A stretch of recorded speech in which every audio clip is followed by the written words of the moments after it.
নমস্কার সমস্ত ভালোবাসার বন্ধু, আবারও স্বাগত জানাই আমার একটা ছোট ব্লগে। এই ছোট ব্লগটির মধ্যে আমার বাড়ির ধান ঝাড়ার কিছু দৃশ্য তোমাদের কাছে তুলে ধরলাম। আর এই শীতের দিনে আশা করি তোমরা সকলেই ভালো আছো, সুস্থ আছো। যদিও এখন সবাই হারভেস্টার মেশিন মানে ধান ঝাড়া মেশিনেই ধান কেটে নেয়, বাড়ি শুধু ধান নিয়ে আসে, কিন্তু আমরা ধান সমেত খড় বাড়িতে নিয়ে আসি, সেগুলোকে মেশিন দিয়ে ঝাড়াই করি। আর যদিও আগে পাটালি ছিল, এখন মোটর সিস্টেম হয়ে গেছে। আর এটা করি কারণ বাড়িতে গরু রয়েছে, ওদেরকে খাওয়াতে হয়, সেই জন্যই এটা করতে হয়। তা না হলে ওদেরকে খাওয়ানোর জন্য প্রচুর সমস্যায় পড়তে হয়। আর বাড়ির ধান ঝাড়া পর্বটা প্রায় 2 দিন ধরে চলেছে। প্রথম দিন দেখতেই পাচ্ছ কতখানা ঝেড়েছি, গাদাটা একটু আগেই দেখালাম। আর তারপরের দিনই দেখো ভোর ভোর বেরিয়ে পড়েছি। এখনও স্টিল লাইটগুলো জ্বলছে, কুয়াশা বাতাসে দেখাই যাচ্ছে। আর আমাদের বাড়ির লাইটটাও জ্বলছে, কেননা ঠিকমতো দেখা যাচ্ছিল না। আর মা বাবা একটু আগে উঠেছে, ঝাড়াঝাড়ি করছে, আর মেশিনের শব্দ পেয়ে আমি সঙ্গে সঙ্গে উঠে পড়েছি। নাক মুখ ঢাকা দেওয়ার কারণ ভীষণ ঠান্ডা, তাছাড়া ধানের গুঁড়োগুলো উড়বে, সেই জন্যই নাক মুখ ভালো করে ঢাকা দিয়ে নিয়েছি।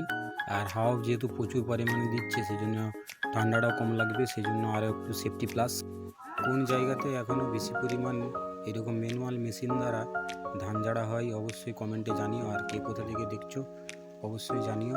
আর সবাইকে ভিডিওটা এতদূর পর্যন্ত দেখার জন্য ধন্যবাদ।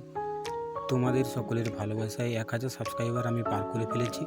এভাবে সাপোর্ট করতে থাকলে হয়তো একদিন তোমরাও আমাকে সাফল্যের কাছে দেখতে পাবে। তো সকলকেই অগ্রিম ধন্যবাদ। তো ধান ঝাড়ার পর্ব প্রায় শেষের দিকে, এবার একটুখানি বাজারের দিকে যে কেনাকাটা করব, একটু বাজারটা দেখিয়ে নিই। এটা বাজারের মাত্র 1% মানে একটা কোনা থেকেই আমি সামান্য কিছু কিনে নিয়ে বাড়িতে চলে এসেছি।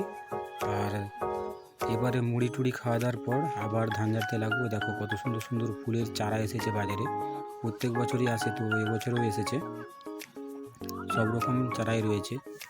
তো মুড়ি খাওয়ার পর দেখতে পাচ্ছ ধান উড়ানোর কাজ চলছে, কারণ ধানগুলো সমস্ত ঝাড়াই হয়ে গেছে। আর ধানে যেটুকু গুঁড়ো থেকে থাকে সেগুলো এইভাবে চাকতি ফেলে আর কুলো দিয়ে বাতাস করলেই কিন্তু সেগুলো চলে যাবে, সেই জন্যই এই কাজটা করা হয়। আর ধানটা সেজন্য পরিষ্কারও হয়। আর একটু যদি খেয়াল করে দেখো হাতে যেটা ঘোরাচ্ছে কুলো, তো কুলোটা ঘোরানো দেখলে বুঝতে পারবে এক সাইড দিকেই কিন্তু ঘোরানো হচ্ছে, মানে পেছন দিক করে। কুলোটা যখন উপরের দিকে নিয়ে যাচ্ছে তখন কিন্তু হাতটা অটোমেটিক ব্যাক করে অন্য জায়গাতে পজিশন নিয়ে নিচ্ছে। তো এটা একটা স্টাইল বা ক্যাপা বলতে পারো, যেটা আমিও পারি, কিন্তু আমার ভিডিও করার নেই। আমি আগেই বলছিলাম যে আমার ভিডিও করার কেউ নেই, সেই জন্যই আমি অন্যজনের কাজেই ভিডিও করি।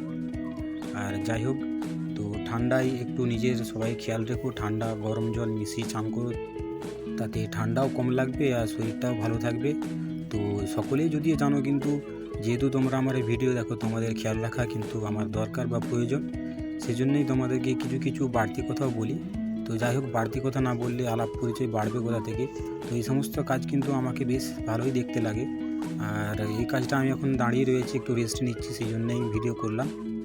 তারপরের দিনই খড়ের গাদাটা ছেড়ে ফেলছি, কেননা খড়গুলো যদি ভালো করে এইভাবে না রাখা হয় তাহলে কিন্তু নষ্ট হয়ে যাবে জল পেয়ে, সেই জন্যই গাদাটা ভালো করে দিয়ে দিচ্ছি। আর ভিডিওটা এতক্ষণ ধরে দেখার জন্য সকলকে ধন্যবাদ। ভালো লাগলে অবশ্যই লাইক করে সাবস্ক্রাইব করে পাশে